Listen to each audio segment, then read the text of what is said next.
Hi. Are we on right now? Yeah, I'll just cut it where I need to cut it.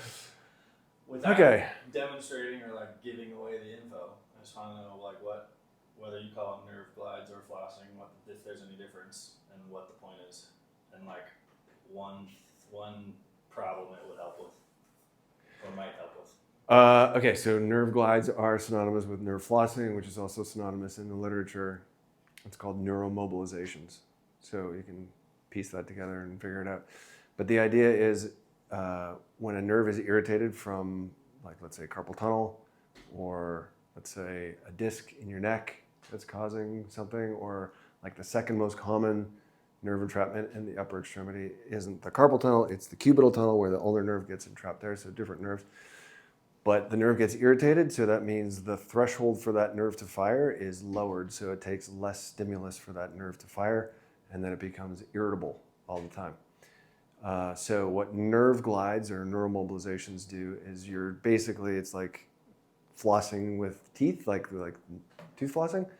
So we can move the nerve downward or we can move it upward. So like the carpal tunnel, right here where the median nerve goes through right there, you can imagine if I go like that, it's got to go around that bend, so it gets stretched to go around the bend.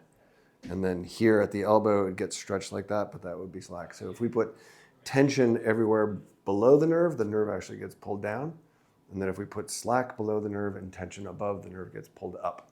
So it's like a tug of war. Instead of pulling on both ends, one end you give slack, the other end you give tension, and the nerve actually physically moves. And so what has been shown with that is that you improve blood flow to the nerve, you reduce the inflammation in the nerve through these immune cells in the nerve called microglial cells, and then you also increase the threshold for that nerve to fire. So in other words, it takes more stimulus for that nerve to fire, so it becomes less irritable. So the problem that I see with this is people may have heard of it, and they go on YouTube and they look up videos on how to do it, and I rarely see anything on YouTube that's actually done properly. It was a course that I taught for probably 5 or 6 years, postgraduate course to other chiropractors and physical therapists. And there's specific protocols for the sciatic nerve, median nerve, ulnar nerve, radial nerve, whatever nerve you want to talk about.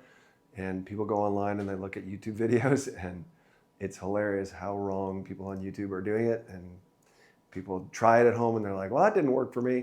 It's probably because you're doing it wrong. But it is very effective for a number of different conditions where nerves are irritable.